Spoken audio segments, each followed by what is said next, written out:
Walters Mowing LLC here. I do apologize. I'm going to post a video in, I'd say, about a month or two, but I'm going to try to start posting videos once a week, just a different topic each week. This is kind of like a 3-topic video, kind of get caught up a little bit. This video basically go over on how to schedule yards out or schedule cleanups out to kind of, know how many you can get done in one day, so you don't try not to push things off or have to push it off. Also, kind of how to avoid downtime and kind of the equipment I use or kind of equipment to use when you're first starting out. So I'll kind of just go over the scheduling first. So scheduling, I mean, everybody does it differently. For me, for example, I've done it for so long, so I've kind of got mine down for the most part. Is I always schedule for more time on each yard, just so I can, and I'll just go off each yard and figure out how long it takes me to do each yard. Of course, you got to factor in drive time in there, but I always schedule for more time just to be on the safe side, so I make sure I get all my yards done. As we get to close to the fall season, it's getting darker sooner. So, and of course, once right November we fall back, so it's dark at like 5:30, 6 o'clock. So you only have like less than 12 hours of daylight time. But for the most part with yards, I mean, just main thing is just time yards out, time it. So like you look at the time when you get out there, and then whenever you got done in the truck or however you want to time it, and you're like, okay, that takes me 30 minutes or less, or this yard takes me 30 minutes or less. Of course, as you get more calls for, let's say, now the bigger yards are a little harder to quote or harder to time, especially if you've never done them before. Now, if you've done this yard before, then yeah. But if you have a new yard that you've never done before, you kind of try to factor in how long it's going to take. But it just depends. But for like cleanups and stuff like that, it just depends on the size. And if it's like just a little, let's say they're wanting just a tree cut down, like a little, let's say a little weed tree cut down and hauled off, like that'll probably take you 5 or 10 minutes to cut it up and then load it up on the trailer or load it up or whatever you load up in your truck or trailer, whatever you have. So it just every cleanup is different. So now if it's going to take you probably, now there's times where I've quoted, I scheduled 4 hours for a cleanup and it took me 6 hours to do the cleanup. So there is times where that does happen. But the main thing is some things do happen, like you have some downtime or something happens you can't get to a customer's yard and you told me you're going to be there today, or customer's job. Basically the main thing is just communicate with them whenever to let them know, hey, this happened. From my experience, as long as you communicate with all the customers, something happening, for the most part, they're understanding. Every something does happen. Things do happen. And some things are out of your control and nothing you can do about it. But as long as you communicate with them, for the most part, from my experience, they've been not too upset about it. They're like, okay, no big deal. Just do what you can. And especially also whenever you're in the springtime when it's the rain, there's not much you can do with the rain. That's kind of a every year deal thing you deal with. Equipment that I started off with using, I used a little push mower when I first started out, and I used like a $60 Walmart weed eater, and I was going through those like once a year. So every equipment is basically it's just a personal preference. Now I am not sponsored by the equipment I use. I'm not sponsored. This video is not sponsored by anybody.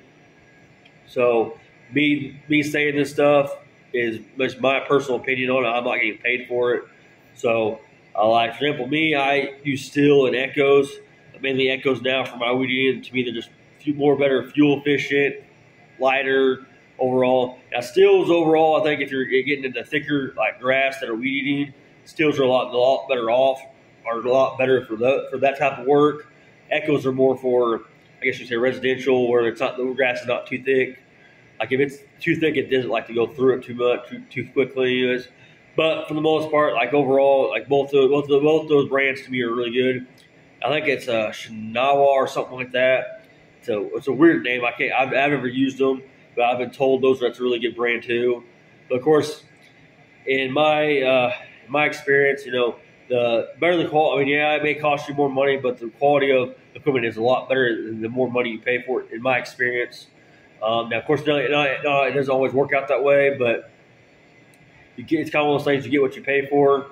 So like, especially with, you offering service, if you're charging $25 for, an hour, 2-hour job, of course you're looking, I'm making, $12, $15 an hour. That's good money. I mean, in a sense, yes, but But if you work 10 hours a day, you're only making like $150. Now, when you're first starting out, you're thinking, I think when you first start out, it's probably good money, especially if you're by yourself. If you had to bring people on, you're not making anything at that point.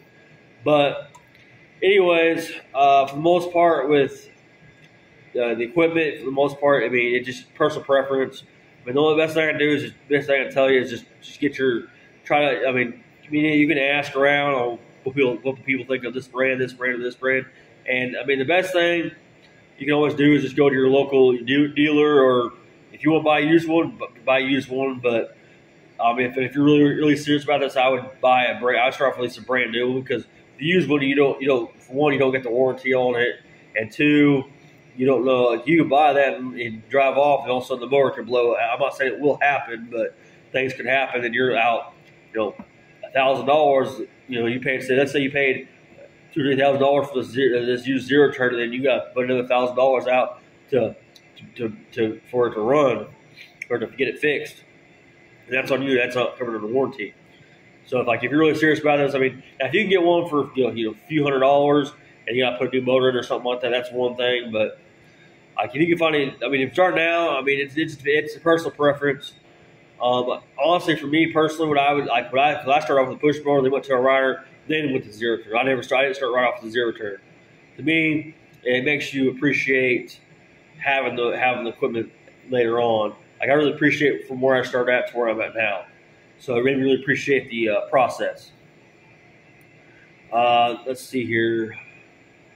Oh, downtime. Okay, so downtime for the most part, to prevent the downtime, basically, if you can have a backup of everything. So if you can back up leaf blower, backup weeder. For me, on that one, I think usually for the most part, generally most of the time, I always have 4 weeders at all times. Now I have a total of like 10 weeders total, or somewhere around there. But I used to usually have at least 4 running at all times. Now, of course, just in case, usually if I have an extra hand with me, there's if one goes down, I still have at least 2. Or if I have 2 that go down, I mean, I have 2 at least still. Now, of course, there's been times where I've gotten down to 1 weeder completely, and that's all I have. And it kind of sucks, but it does happen. Things do happen. I mean, it's part of the industry. They're going to have downtime, but the main thing is trying to avoid it when possible, for the most part. But I'm gonna keep doing these videos at least once a week. Eventually, I'm gonna try to start you and set up a tripod and do some videos on me actually doing some work. Hopefully, that will give you guys an idea. Now, I do things differently than a lot of people do. Everybody does the jobs differently. I'm not a perfect person. And mind you, I don't do all the fancy designs in the yards like a lot of people do on social media do. I can do them. Yes, I know how to do them, but I don't charge for that. I've been asked to do it, but I charge extra for it. But at least these customers that I have, they're just wanting it mowed and maintained. They're not looking for the fancy designs. Now I'll do the lines, but I don't go over them because in order to get them, you have to go over them 2 or 3 times to get them to pop. Especially in my area, you gotta go over them 2 or 3 times to make it pop. And like I said, I know how to do it. To me, you're mowing the yard 2 or 3 times for the same price. And you're wasting fuel. Now, if you're charging them, if your yard is, let's say, $40 to mow it, then you're I had to double or triple the price on that to do that. Now, if you're willing to pay that, then by all means. But my customers they're not looking for that. They're just looking to maintain the yard. As long as it looks good, that's my main thing. But anyways, in these videos, I'm just kind of helping you guys with tips on just the lawn care industry, or just trying to be your own boss, get started a business. But anyways, have a good day, have a good night, or whenever you watch this video. Enjoy.